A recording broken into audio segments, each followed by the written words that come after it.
हाय, नमस्ते. कसे आहात सगळेजण? माझे लहान मित्रांची, लहान फ्रेंड्सची आजी मी बोलतेय. तुम्ही करताय का प्रोजेक्ट? तुम्ही केलेत का? तुम्हाला व्हिडिओ आवडतात का? मला प्लीज सांगा. काही काही छोटे छोटे लोक मला सांगतायत, मेसेज टाकतायत, पण मला अजून खूप लोकांनी बघायला हवंय, करायला हवंय. आणि पालकांनी, पेरेंट्सनी पण थोडासा प्रयत्न करून मला सांगा. तुम्हाला काही आयडिया असतील तर सांगा. आता आपण काय काय केलं आतापर्यंत? 4 प्रोजेक्ट्स केले. तुम्ही केले नसतील तर लिंकवर क्लिक करून बघा. काय काय केलं होतं आपण? नेचरमध्ये गेलो, गोष्ट सांगितली, रंगांचं केलं आणि म्युझिक ऐकून पण केलं. पण आता माझ्या डोक्यात विचार आला की आपल्याला मेमरी ड्रॉइंग हा एक सब्जेक्ट असतो, पण खरंच आपण ते मेमरीने करतो का? म्हणजे तुम्ही पण जे बघताय, मोठे लोक किंवा लहान लोक किंवा कोणी जे बघत असाल, त्यांना सगळ्यांना माहिती की मेमरी ड्रॉइंग हा आपल्याला एक चित्रकलेचा सब्जेक्ट असतो. पण ते खरंच आपण मेमरीने करतो का? का फळ्यावरचं चित्र बाईंचं बघून काढलेलं असतं, का पुस्तकातलं बघून काढलेलं असतं? तर मला असं वाटतं आज आपण एक थोडासा प्रोजेक्ट करूया, एक काहीतरी गंमत करूया ते मेमरी ड्रॉइंग वाढवण्यासाठी. आणि खरं सांगू का, मी पण तुमच्यासारखेच आहे. माझं पण काही ते स्किल वाढलेलं नाहीये, ती कॉग्निटिव्ह बिहेवियर माझं वाढलेलं नाहीये. तर ते आपण सगळ्यांनी मिळून वाढवूया. तर काय करायचंय? तर काही करायचं नाहीये तसं फारसं. नेहमीप्रमाणे खूप सोपं आहे. तुम्हाला घराच्या बाहेर पडायचंय किंवा तुम्ही कधीही घराच्या बाहेर पडल्यावर तुम्हाला ऑब्झर्व करायचंय. आणि आपल्याला काय करायचंय? घराच्या बाहेर पडून आजूबाजूला फक्त बघायचंय आणि 5 शेप्स शोधायचे किंवा नुसतं बघायचे. म्हणजे तुम्ही कुठे शाळेत जात असाल किंवा तुम्ही कामाला जात असाल, ऑफिसला जात असाल किंवा कुठेही. आता मी हे ऑफिसला का म्हणतेय? कारण माझ्या एवढ्या लोकांनी किंवा अजून कॉलेजमधल्या मुलांनी किंवा शाळेतल्या मोठ्या मुलांनी पण हे करायला हरकत नाहीये, सगळेच हे प्रोजेक्ट्स. कारण हे आपलं डेव्हलपमेंट कुठेतरी करणार आहे. आणि मला पण खूप मजा येते. मीच आयडिया शोधतीये, पण मला करताना खूप मजा येते. तर आपण काय करूया? बाहेर जाऊयात आणि 5 शेप्स गोष्टी ऑब्झर्व करायच्या आहेत. आणि मात्र हे डोक्यात ठेवून जायचंय की आपल्याला आल्यानंतर 5 शेप्स ह्याच्यातले कुठले तरी काढायचे. अगदी 1-2 मिनिटच गेलात बाहेर, नुसतं जाऊन सोसायटीतनं जाऊन आलात तरी चालणार आहे. आणि थोडं चिटिंग केलं तरी चालेल की खूप वेळ तो शेप बघत बसला की मला तो काढायचा आहे बरं का, किंवा व्हिडिओ काढून घेतलात आणि मग नंतर आल्यावर तो बघितलात आणि मग काढलात तरी चालेल. पण फोटो काढायचा नाही, कारण आपल्याला फोटोवरनं कॉपी करायचं नाहीये. शक्यतो व्हिडिओवरनं पण करू नका. मी आता ह्याच्यात व्हिडिओ टाकणार आहे, कारण मला तुम्हाला दाखवायचे की मी इकडे गेले होते आणि ह्याच्यावरनं मी हे शेप काढले. हा तुम्हाला डेमो द्यायचा आहे मला, त्यामुळे मी व्हिडिओ काढलाय. तुम्ही बघा आणि ते 5 शेप्स तुम्हाला पेपरवर काढायचे. एवढं सोपं करायचंय. आणि हा गेम तुम्ही जन्मभर करू शकता. म्हणजे कधीही तुम्ही बाहेर गेलात, कुठेही गेलात तर ऑब्झर्व केलात की हा शेप कसा आहे. खरं तर मी तुम्हाला सांगते की आपल्याला सवयच नसते, बघायची सवय नसते. आपण लहानपणी जेव्हा खूप लहान मुलं असतात, म्हणजे कदाचित लहान मुलं हे करतील तेव्हा त्यांना पटकन जास्त, मी जो डेमो दाखवणार त्याच्यापेक्षा सुंदर किंवा जास्त छान करतील. पण आपल्याला सवय नसते. तर ती सवय आपल्याला डेव्हलप करायची आहे आणि त्याच्यासाठी मी हा प्रोजेक्ट देते. तर हा एकदाच करायचा आहे का नाही, तर तुम्ही रोज सुद्धा, तुम्हाला स्वतःला चॅलेंज देऊन तुम्ही रोज सुद्धा हे करू शकता. खरं आपण असं ठरवू शकतो की 10 दिवस मी स्वतःला चॅलेंज देते. मी जेव्हा बाहेर जाईन तेव्हा 5 गोष्टी, 10 गोष्टी बघीन आणि घरी आल्यावर त्या काढीन मेमरीनी. आणि नॉट नेसेसरी की त्या तशाच्या तशा दिसल्या पाहिजेत. त्या तुम्ही मेमरीने तुम्हाला जशा वाटतील तशा तुम्ही काही काढू शकता. त्याचं अगेन ते कॉपी नाहीये. माझ्या डोक्यात जसं ते बसलंय, त्यातलं जे भावलंय ते मी काढतेय. तर असे 5 शेप्स आपल्याला काढायचे. ओके, मी आली आता खाली सोसायटीत आणि जरा बघते.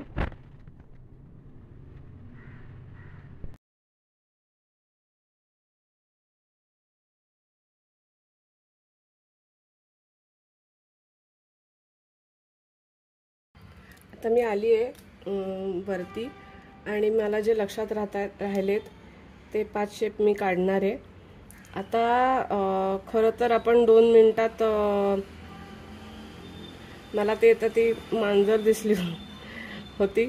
ॲक्च्युली त्याचा शेप काय मला आठवत नाही आहे, पण जनरल आता असं होऊ शकतं की आपल्याला नेहमी ती कशी असते हे माहिती आहे म्हणून त्याच्यावरनं पण आपण मेमरीवरनं पण काढू शकतो.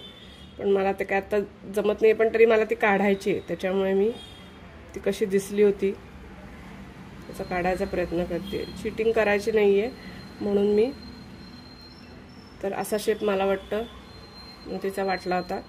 नंतर त्या ह्याच्या इथे जाळीच्या इथे ती नक्षी आहे त्याचा मला वाटतं असं काहीतरी एक होतं ते मी बघून घेतलं. कारण आता आपलं ठरलेलं होतं की आपल्याला वरती जाऊन शेप्स काढायचे, त्याच्यामुळे मी त्या दृष्टीने सोपे आणि असे शेप्स बघत होते. तर मी हा एक काढला. नंतर मग हे 2 झाले. आता मी झाडाचं पण बघितलं होतं, तर ते झाडाचं पण मी काढते. असं ते काहीतरी झाड आहे आमच्या इथलं, ते मी नेहमीच बघते, त्याच्यामुळे कदाचित मला पटकन काढता येईल. तर हे शेवटी आपल्याला आपण मेमरीमधूनच घेतो. तर हा एक मेमरी गेम आहे किंवा आपलं ऑब्झर्वेशन किती आहे ते वाढवायचा प्रयत्न. किंवा ते काका उभे होते तर त्यांची फिगर साधारण ते असे बघत होते वॉचमन.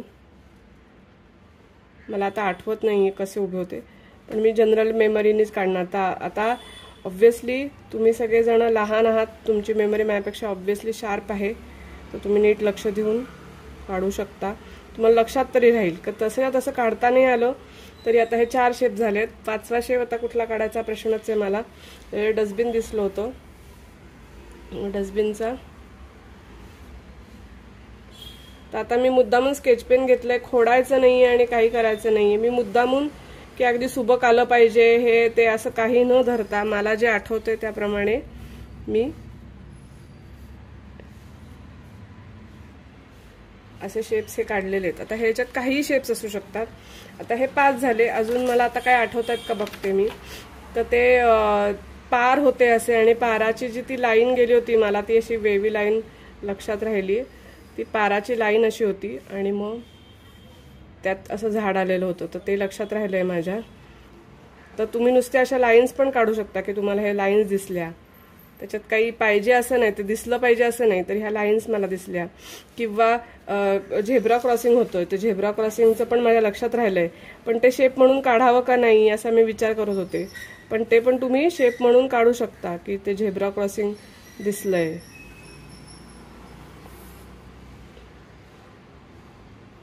असं झेब्रा क्रॉसिंग दिसलंय.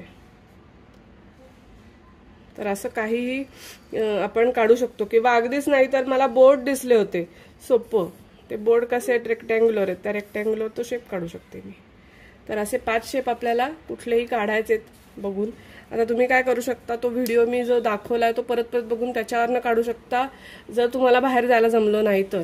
पण मला वाटलं शक्यतो बाहेर जा आणि असे शेप्स ऑब्झर्व करा आणि 5 शेप्स काढायचे. आणि त्याच्यानंतर ते रंगवायचे पण आहेत आपल्याला, त्यामुळे ते नीट काढून जपून ठेवा, मग आपण ते रंगवूयात. पण काढलेत का सगळ्यांनी शेप्स? माझे बघा तुम्ही काढलेले, माझे काय ते झाले. तुम्हाला म्हणलं ना, मला पण सवय नाहीये, कारण आपल्याला अशा शिक्षणाची सवय नाहीये. आपल्याला नेहमी ठरवून प्लॅन करून बघून असं स्पॉन्टॅनियस करायची सवय नसल्यामुळे आपलं ऑब्झर्वेशन तेवढं शार्प नाहीये. तर ते ऑब्झर्वेशन शार्प होण्यासाठी, मेमरी तेवढं तुम्ही ऑब्झर्व करण्यासाठी आणि ते ऍक्च्युअल आपल्याला पेपरवर उतरवता येते का हे पण खूप महत्वाचं आहे. ते करण्यासाठी जर लहान मुलांना आतापासून सवय लावली, आणि नॉट नेसेसरी अगदी प्रत्येक वेळेस कागदावर उतरवायलाच पाहिजे, पण नुसतं बघणं जरी केलं सुरू तरी खूप मोठी गोष्ट आहे आणि खूप ही मला वाटतं महत्वाची गोष्ट आहे. तर मला वाटतं आज आपण इथेच थांबूयात आणि हे कागद मात्र जपून ठेवा. याच्यावर आपल्याला पुढे काहीतरी डेव्हलप करायचंय पुढच्या प्रोजेक्टमध्ये. ओके, तर आत्तासाठी एवढंच. Tata bye bye.